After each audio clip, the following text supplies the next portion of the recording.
Welcome to 95 news. ప్రతిక్షణం ప్రజాక్షేమం కోసం bulletin ముందుగా హెడ్లైన్స్ చూద్దాం. గోషమహల్, మలక్పేట్ కంటోన్మెంట్ నియోజకవర్గాలలో బోనాలకు ఆర్థిక సాయం అందజేత. చెక్కులను పంపిణీ చేసిన మంత్రి తలసాని శ్రీనివాస్ యాదవ్. నాగార్జున సాగర్ ఎమ్మెల్యే నోముల భగత్ కు కుందూరు జైవీ రెడ్డి స్ట్రాంగ్ కౌంటర్. గులాబీ కండువా కప్పుకుంటే భగత్ కు రాజకీయ భవిష్యత్తు ఉండదని కామెంట్. రంగారెడ్డి జిల్లా ఆదిబట్ల పోలీస్ స్టేషన్ పరిధిలో ఘోర రోడ్డు ప్రమాదం.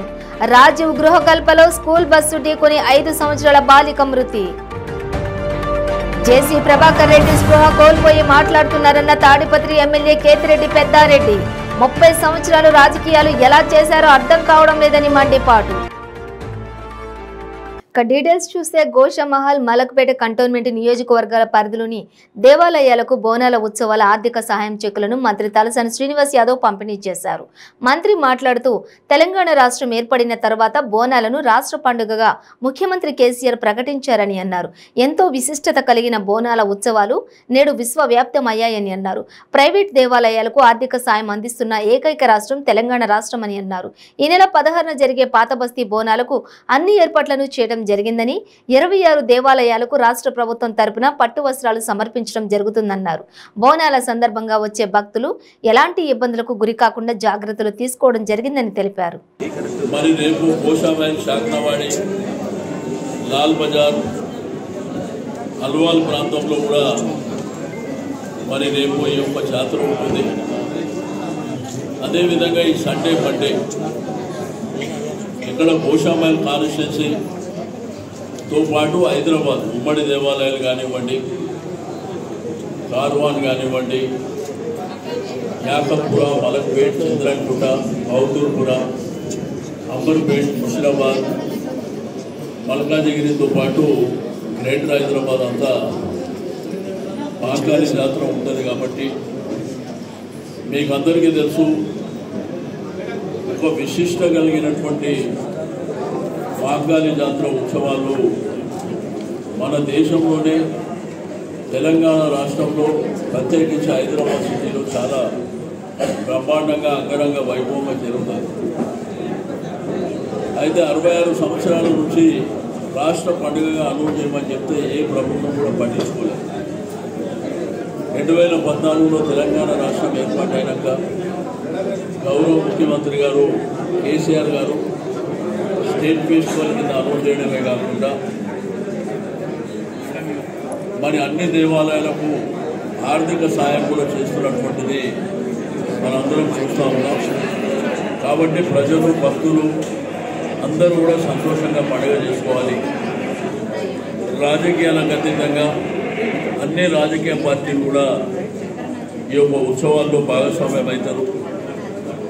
దీంతో పాటు స్థానికంగా అక్కా చెల్లెళ్ళు, అన్నాదమ్ముళ్ళు, బస్తీ పెద్దలు కూడా ఎంతో అంగరంగ వైభవంగా బోనాల ఉత్సవాలు ఉదయమే మరి బోనాలు సమర్పించడం, మరి ఆ తర్వాత తొట్టెన ఊరేగింపులు, బలారం బండ్ల ఊరేగింపులు, నెక్స్ట్ డే రంగం కానివ్వండి, భవిష్యవాణి, మరి ఈ విధంగా పండుగ అంతా కంప్లీట్ అవుతుంది. మనందరికీ తెలుసు. నిన్న సికింద్రాబాద్లో మొన్న జరిగితే దగ్గర 30 లక్షల మంది వచ్చారు. అయితే అన్ని డిపార్ట్మెంట్ల అధికారులు కోఆర్డినేషన్తో, వారి యొక్క కోఆపరేషన్తో బ్రహ్మాండంగా పండుగ జరిగింది. దీంట్లో ప్రధానమైనటువంటి భూమిక మరి ఎన్విరాన్మెంట్ కమిషనర్ గారిది, వారి అధికారులకు కూడా నేను మనస్ఫూర్తిగా అభినందన. నల్గొండ జిల్లా పరిధిలోని నాగార్జున సాగర్ ఎమ్మెల్యే నోముల భగత్ కు కుందూరు జైవీ రెడ్డి స్ట్రాంగ్ కౌంటర్ ఇచ్చారు. పెద్ద అయిన జానారెడ్డిని విమర్శించే స్థాయి నీది కాదంటూ ఫైర్ అయ్యారు. గులాబీ కండువా ఎప్పుడు కప్పుకుంటావు అని భగత్ ప్రశ్నిస్తున్నాడని, నిజంగా మేము గులాబీ కండువా గనక కప్పుకుంటే భగత్ కు రాజకీయ భవిష్యత్తు ఉండదని హాట్ కామెంట్స్ చేశారు.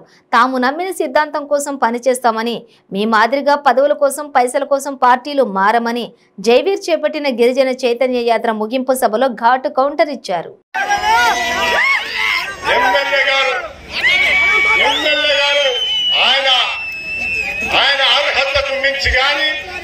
ఆయన స్థాయికి మించి కానీ చాలా మాటలు మాట్లాడారు జానారెడ్డి గారి మీద.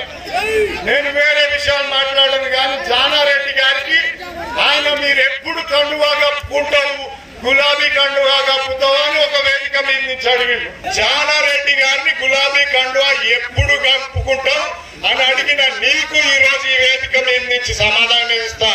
ఎమ్మెల్యే గారు, మేము గనుక గులాబీ కండువా నీ బై ఎలక్షన్ కప్పుకుంటే మళ్ళా నువ్వు నకిరేకల్లుకెళ్ళి పెట్రోల్ బంక్ నడుపుకునే.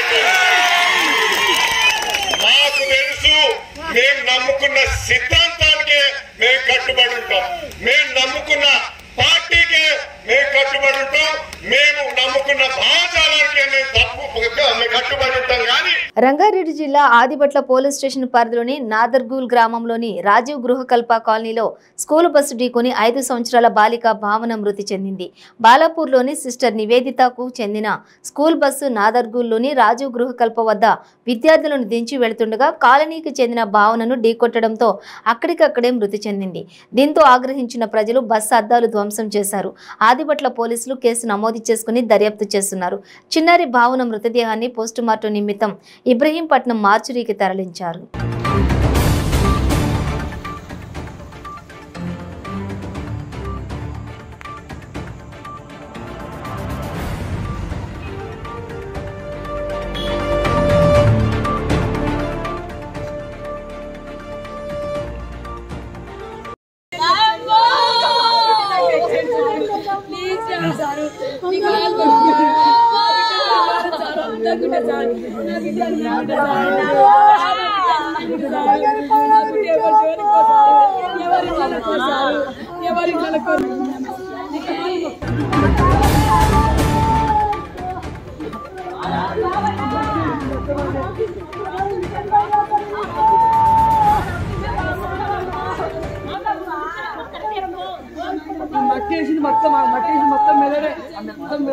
జేసీ ప్రభాకర్ రెడ్డి స్పృహ కోల్పోయి మాట్లాడుతున్నారని తాడిపత్రి ఎమ్మెల్యే కేతిరెడ్డి పెద్దారెడ్డి మండిపడ్డారు.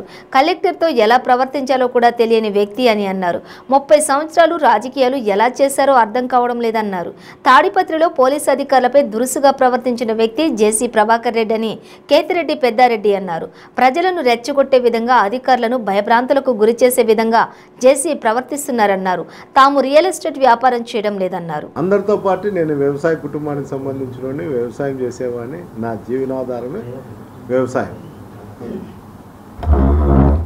ఇన్ని ఉండి నాకు లబ్ధి చెందిన అని అతను పాపం బాధపడుతున్నాడు.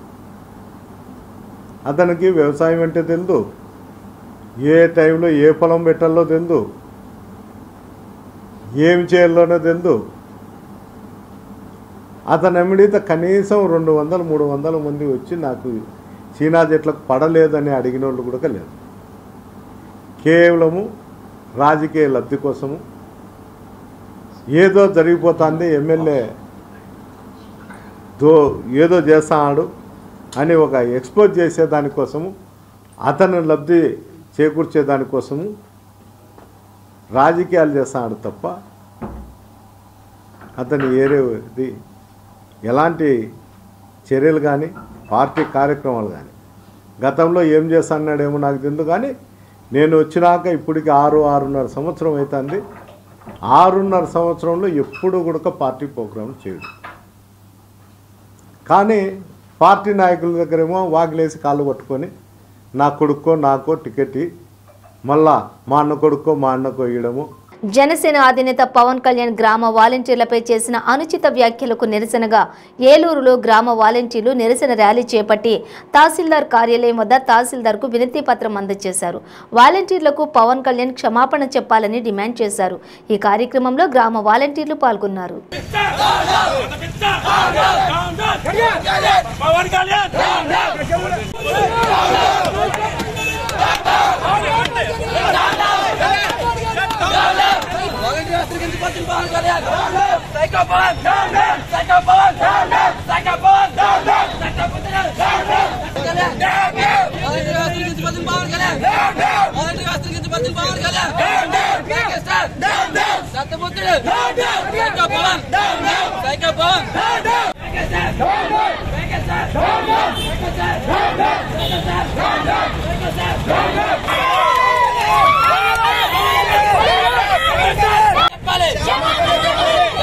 చెప్పాలి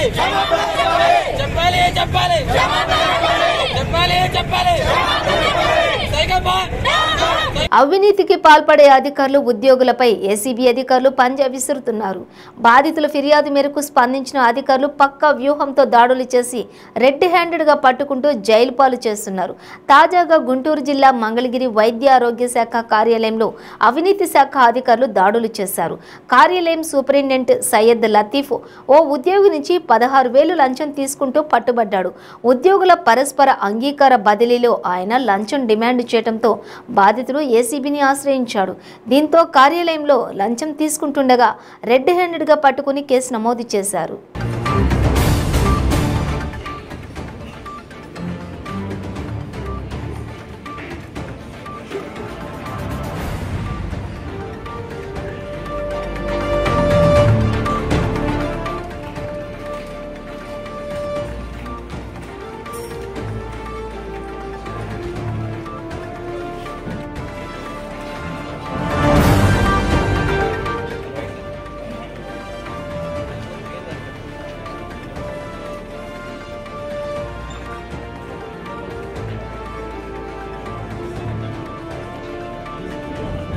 నమస్తే సార్.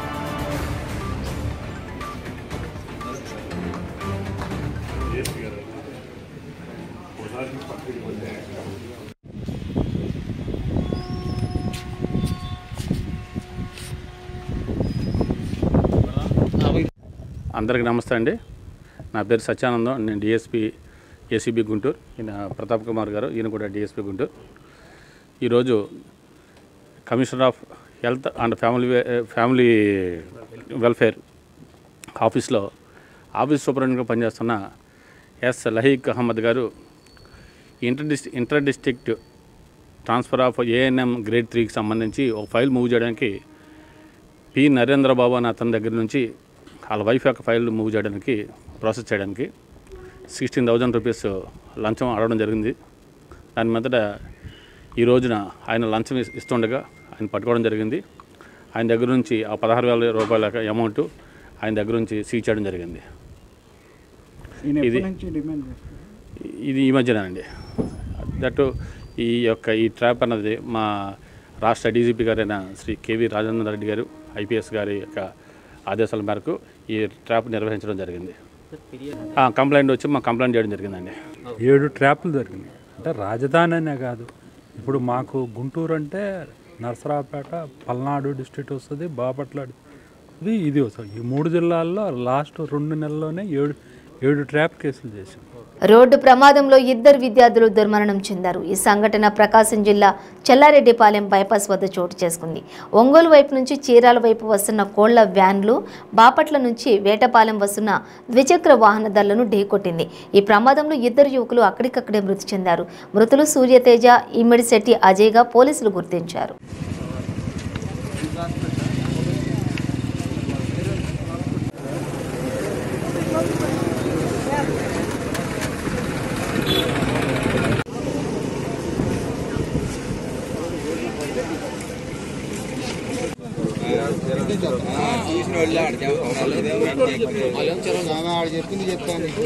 చీరాల నుంచి వేటపాలెం వెళ్లే దారిలో చెల్లారెడ్డిపాలెం దగ్గర ఒక యాక్సిడెంట్ జరిగింది.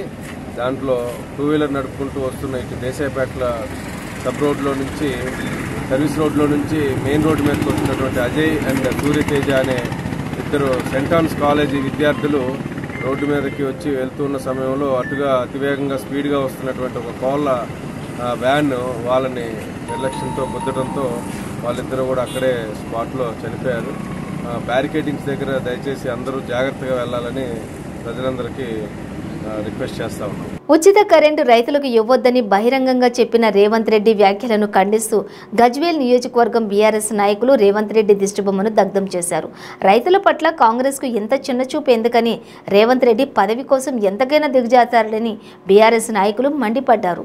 సీఎం కేసీఆర్ వచ్చిన తర్వాత రైతులకు కరెంటు కోతలు గానీ, మోటార్లకు మీటర్ల విధానం గానీ లేదని బీఆర్ఎస్ నాయకులు తెలిపారు. తెలంగాణ అంటే రైతు రాజ్యమని, తెలంగాణ వచ్చిన తర్వాత రైతులకు ఏ విధమైన కష్టాలు లేకుండా కేసీఆర్ చూసుకుంటున్నారని అన్నారు. ఈ కార్యక్రమంలో ఉమ్మడి మెదక్ జిల్లా ఎమ్మెల్సీ యాదవ్ రెడ్డి, తెలంగాణ రాష్ట్ర forest development chairman Vanteru Pratap Reddy, AMC chairman Madasu Srinivas, Gajwel మండల సర్పంచ్ల ఫోరం అధ్యక్షులు చెరుకు చంద్రమోహన్ రెడ్డి, జెడ్పీటీసీ పంగా మల్లేశం మరియు ఇతర బీఆర్ఎస్ నాయకులు కార్యకర్తలు పాల్గొన్నారు.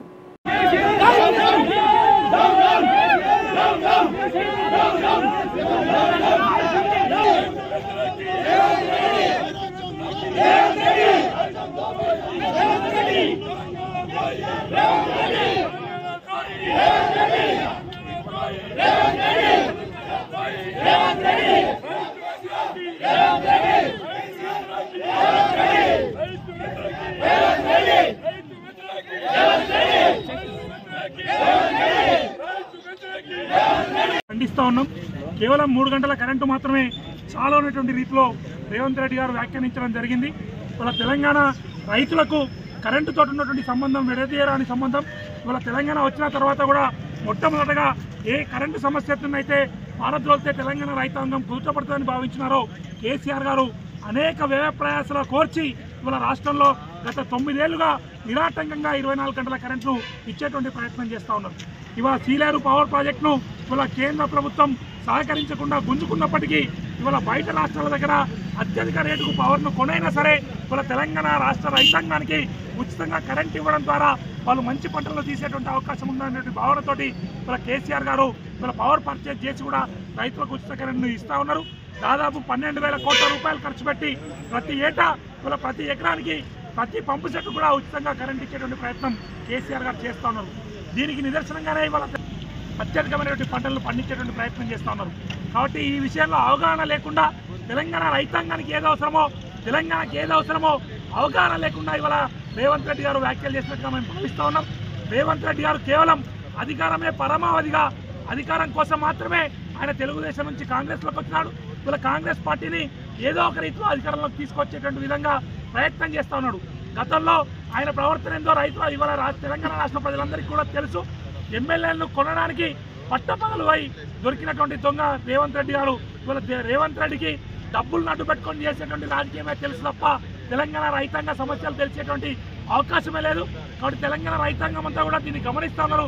రాబోయే రోజుల్లో రేవంత్ రెడ్డి కానీ ఇవాళ 3 గంటల మాత్రమే కరెంట్ చాలంటే కాంగ్రెస్ పార్టీ కానీ తెలంగాణ రాష్ట్రంలో నూకలు చెల్లేటువంటి పరిస్థితి వస్తుంది. ఇవాళ తెలంగాణ రైతాంగమే. ఇందుకూరుపేట మండలం పల్లిపాడు గ్రామంలో మాజీ సర్పంచ్ నెల్లూరు రవీంద్రారెడ్డి మరియు ఆయన అనుచరులు 200 కుటుంబాలు ఇందుకూరుపేట మండల పార్టీ అధ్యక్షులు రావెల్లి వీరేంద్ర ఆధ్వర్యంలో కోవూరు నియోజకవర్గం ఇన్ఛార్జి పోలంరెడ్డి దినేష్ రెడ్డి మరియు కోవూరు నియోజకవర్గం మాజీ ఎమ్మెల్యే పోలంరెడ్డి శ్రీనివాసులు రెడ్డి సమక్షంలో తెలుగుదేశం పార్టీలో చేరారు. తొలుత పోలంరెడ్డి దినేష్ రెడ్డి వారిని కండువా కప్పి సాదరంగా పార్టీలోకి ఆహ్వానించారు. రాష్ట్ర భవిష్యత్తు కోవూరు నియోజకవర్గం అభివృద్ధి తెలుగుదేశం పార్టీతోనే సాధ్యమని నమ్మి నేడు రవీంద్రారెడ్డి పార్టీలో చేరారని, నేడు పార్టీలో చేరిన అందరికీ సముచిత స్థానం కల్పిస్తామని తెలిపారు. కోవూరు నియోజకవర్గం పరిధిలో ఉన్న అన్ని పంచాయతీల నుండి అనేక మంది నాయకులు పార్టీలో చేరడానికి సిద్ధంగా ఉన్నారని అన్నారు. ఊహించని రీతిలో చాలా మంది పార్టీలో చేరతారని తెలిపారు.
నెల్లూరు నగరపాలక సంస్థ కార్యాలయం ప్రాంగణంలో నిర్మాణం పూర్తి చేసుకుని ప్రారంభానికి సిద్ధంగా ఉన్న కమాండ్ కంట్రోల్ సెంటర్ను మేయర్ శ్రీమతి శ్రవంతి జయవర్ధన్ బుధవారం ఉదయం అధికారులతో కలిసి పరిశీలించారు.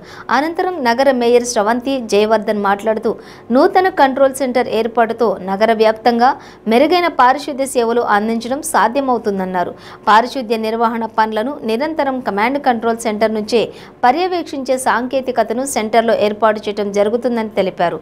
అత్యాధునిక సాంకేతిక పరిజ్ఞానంతో నిర్మిస్తున్న కమాండ్ కంట్రోల్ సెంటర్లో నగర వ్యాప్తంగా జరుగుతున్న అభివృద్ధి పనుల పర్యవేక్షణతో పాటు నగరపాలక సంస్థ అన్ని విభాగాల సమీక్ష సమావేశాలు, మున్సిపల్ శాఖ ఉన్నతాధికారులతో వీడియో కాన్ఫరెన్సులు, ప్రకృతి విపత్తు నిర్వహణ కేంద్రం సేవలు, స్పందన పరిష్కార వేదిక, నగరపాలక సంస్థ సమగ్ర సమాచార విభాగం వంటి వివిధ పనులను, వివిధ విధులను నిర్వహించనున్నామని తెలిపారు.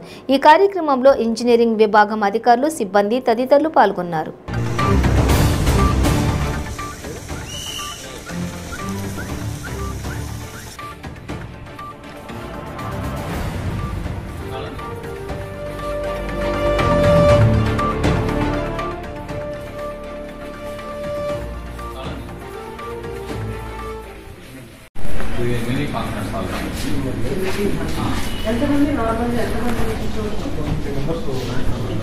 అంటే అటు ఇటు 12 చేసేస్తే మరి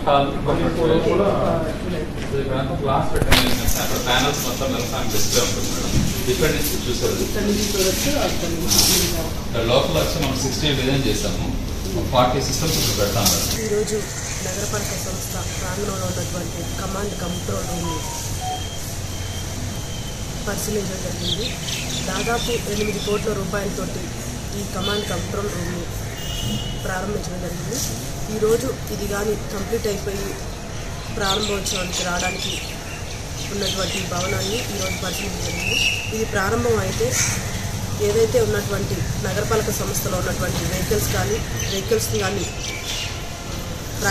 ట్రాకింగ్ చేయడానికి కానీ, అంటే ఎక్కడెక్కడ వెహికల్స్ తిరుగుతున్నాయని చెక్ చేయడానికి కానీ, అదేవిధంగా ప్రజలు ఏదైనా సమస్యలు ఉన్నా కూడా వాటిని ఫోన్ ద్వారా కానీ మెసేజ్ ద్వారా కానీ అందచేయడానికి కూడా, అదేవిధంగా ఏ సమస్యలను అయితే ఈ కమాండ్ కంట్రోల్ రూమ్కి కాల్ చేసి చెప్పడం కానీ మెసేజ్ ద్వారా కానీ తెలియజేస్తే వెంటనే అది ఆ సంబంధిత అధికారులకి వెళ్ళి ఏదైతే సమస్య ఉందో అది తొందరగా పరిష్కరించబడుతుందని, అదేవిధంగా ఇక్కడ మీటింగ్స్ కానీ ఏదైనా నగరపాలక సంస్థకు సంబంధించిన మీటింగ్స్ పెట్టుకోవడానికి దాదాపు ఒక 200 మెంబర్స్ దాకా పెట్టుకోవడానికి కూడా ఒక మీటింగ్ హాల్ ఉంది. అదే ఏదైనా సరే చెత్తకు సంబంధించి కానీ ఏదైనా సమస్యలను నగరపాలక సంస్థ ద్వారా ఈ కంట్రోల్ కమాండ్ రూమ్కి తెలియజేస్తే వెంటనే పరిష్కరించే విధంగా ఉంటుంది. వీలైనంత మామూలుగా నగరపాలక సంస్థకి మరింత మెరుగైన సేవలు అందజేయడానికి ఎంతో బాగా ఉపయోగపడే విధంగా ఈ కమాండ్ కంట్రోల్ రూమ్ ఈ నగరపాలక సంస్థలో తొందరగా ప్రారంభోత్సవం జరగడానికి సిద్ధంగా ఉంది. కురుపాం నియోజకవర్గంలో చేపట్టిన టీడీపీ బస్సు యాత్రపై ఎమ్మెల్యే పుష్ప శ్రీవాణి కామెంట్స్ చేశారు. కురుపాం నియోజకవర్గంలో చేపట్టిన బస్సు యాత్ర తుసి యాత్ర అయిందన్నారు. బస్సు యాత్రలో మాజీ మంత్రులు, మాజీ ఎమ్మెల్సీలు, ముఖ్య నాయకులు వస్తారన్నారు. కానీ ఒక్క నేత కూడా కానరాలేదన్నారు. బస్సు యాత్రలో సమస్యలపై వినతులు స్వీకరిస్తారని చెప్పారు. కానీ వైసీపీ నేతలను విమర్శించడానికే చేశారని అన్నారు. కురుపాంలో బస్సు యాత్ర ఫెయిల్ అవుతుందని తెలిసే ముఖ్య నేతలు హాజరు కాలేదన్నారు. టీడీపీ నియోజకవర్గం బహిరంగ సభకు 150 మంది కూడా రాకపోవడం సిగ్గుచేటని ఎద్దేవా చేశారు. ప్రజలకు భవిష్యత్తు గ్యారంటీ అనే యాత్ర చేస్తున్నారు. మీ పార్టీకి వారంటీ అయిపోయింది కనుక మీరిచ్చే గ్యారంటీని ప్రజలు నమ్మడం లేదని, బస్సు యాత్ర కాస్త తుసి యాత్ర అయిందని ప్రజలే వాపోతున్నారని అన్నారు. పెద్ద ఆయన మాట్లాడుతూ జీవో నెంబర్ 165 తీసుకొచ్చాము, వీళ్ళేమో రద్దు చేశారని 165 అన్నారు. ఆ జీవో నెంబర్ 165 ఏంటంటే ఆ జీవో నెంబర్ 165 కాదు, జీవో నెంబర్ 164. అసలు ఏంటి, ఏదైతే వాళ్ళు చెప్పినటువంటి మేము జీవో తీసుకొచ్చాము లిఫ్ట్ ఇరిగేషను, పుష్ప శ్రీవాణి గారు వచ్చి రద్దు చేశారు అని చెప్పేసి ఒక నింద వేశారు. క్లారిటీ ఇస్తున్న దానికి సంబంధించి జీవో నెంబర్ 164కు సంబంధించిన లిఫ్ట్ ఇరిగేషన్స్ జీఎంఎల్స్ మండలం గరుగుబిల్లి మండలానికి సంబంధించిన గౌరంపేట, బాసంగి, చింతలబెల్గం, పెదమేరంగి, కుదుమ, టిఎన్ వలస, కేటీవాడ, ఇటుక, గడ్డ తిరువాడ ఈ సంబంధించినటువంటి ఈ జీపీలకు సంబంధించి సాగునీరు అందడానికి లిఫ్ట్ ఇరిగేషన్స్ అని చెప్పేసి చెప్పడం జరిగింది. ఒక్కసారి ఇది చూడండి, విజయరామరాజు గారి లెటర్. జూమ్ చేయండి సోమేష్, జూమ్ చేయి. విజయరామరాజు గారి లెటర్ ఎప్పుడు ఇచ్చారు? ఇది 2018లో ఇచ్చారు. చూడండి ఒకసారి, ఎప్పుడు ఇచ్చారు? 2018లో ఇచ్చారు. టీడీపీ గవర్నమెంటే, మరి ఆయన ఎమ్మెల్సీ ఎప్పుడప్పుడే కదా. 2018లో ఈ లెటర్ ఇచ్చారు. పాపం 2018 వరకు లిఫ్ట్ ఇరిగేషన్ చెయ్యాలని కానీ, గరుగుబిల్లి జీవవలస మండల రైతులకి మేలు చేయాలని కానీ ఎందుకు అనిపించలేదో, ఈ పక్కనున్న నాయకులు ఎందుకు చెప్పలేదో. ఎందుకంటే 2018 అంటే ఎలక్షన్కి ముందు. శ్రీవాణి గారి హయాంలో అభివృద్ధి జరగలేదు. నేను ఒకటే అడుగుతున్నా, మీ బస్సు యాత్ర సాగింది కదా, నేను ఎప్పుడూ ఒకటి చెప్తా ఉంటా, కుర్బా నియోజకవర్గానికి, ఈ జిల్లాలో చివరి నియోజకవర్గానికి ఇంజనీరింగ్ కాలేజీ తీసుకొచ్చాను, 150 కోట్లు పెట్టి ఇంజనీరింగ్ కాలేజ్ తీసుకొచ్చాను, అది ఈ స్థాయిలో ఉందని నేను ఎన్నోసార్లు చెప్పడం జరిగింది. మరి ఈవిడ ఇంజనీరింగ్ కాలేజీ తెచ్చానంటుంది, 150 కోట్లు అంటుంది, వర్క్ జరుగుతుంది, బిల్డింగ్లు ఎంత అయిపోయానని చెప్తుంది. అది నిజమో కాదో అని పరిశీలించడానికి రావాలి కదా. ఎందుకు రాలేదు? అది నిజం కాబట్టి 150 కోట్లతో ఇంజనీరింగ్ కాలేజీ అక్కడ యుద్ధ ప్రాతిపదికన వర్కులు జరుగుతున్నాయి కాబట్టి, మళ్ళీ అక్కడికి వెళ్తే షాక్ తగులుద్ది, అందుకని అక్కడికి వెళ్ళలేదు. అదేవిధంగా నిన్న బస్సు యాత్ర ఎలా వచ్చారు? ఎన్టీఆర్ గారి విగ్రహం నుంచి అటు సీమనాడు వలస జంక్షన్ నుంచి అటేనా బిత్రపాడు, తలైపేట, తొడుము అటే కదా వెళ్ళింది. మీరు విగ్రహానికి పూలమాల వేసిన దగ్గర నుంచి, మీ బహిరంగ సభకి వెళ్ళిన దగ్గర నుంచి, అక్కడి నుంచి రిటర్న్లో కురుపం వచ్చే వరకు మీరు వెళ్ళిన బస్సు రోడ్డు వేసింది జగన్మోహన్ రెడ్డి గారి ప్రభుత్వం, పుష్పశ్రీ అని అన్నది మీరు గుర్తుపెట్టుకోండి. మీరు వెళ్ళిన రోడ్డే ఎగ్జాంపుల్. 33 కోట్లు రోడ్ ఎక్స్టెన్షన్ పనులు తోటపల్లి నుంచి కురుపాంకి, అలాగే సీమనాడు వలస జంక్షన్ నుంచి కెమిసిల, తొడుము నుంచి వయా మాదలింగి కురుపం, ఈ 3 రోడ్లు నేనే కొబ్బరికాయ కొట్టా, నేనే శంకుస్థాపన చేశా, నేనే కంప్లీట్ చేశా. మీకు చిన్న ఉదాహరణ, అభివృద్ధి చేయలేదన్నారు కదా. ఈరోజు కురుపాం నియోజకవర్గంలో హాస్పిటల్స్ పరిస్థితి ఎలా ఉంది చూడండి. 9 కోట్లు పెట్టి గుమలక్ష్మీపురం భద్రగిరి హాస్పిటల్ నిర్మిస్తున్నాం. బులెటిన్ ముగించే ముందు హెడ్లైన్స్ మరోసారి. గోషమహల్, మలక్పేట్ కంటోన్మెంట్ నియోజకవర్గాలలో బోనాలకు ఆర్థిక సాయం అందజేత, చెక్కులను పంపిణీ చేసిన మంత్రి తలసాని శ్రీనివాస్ యాదవ్.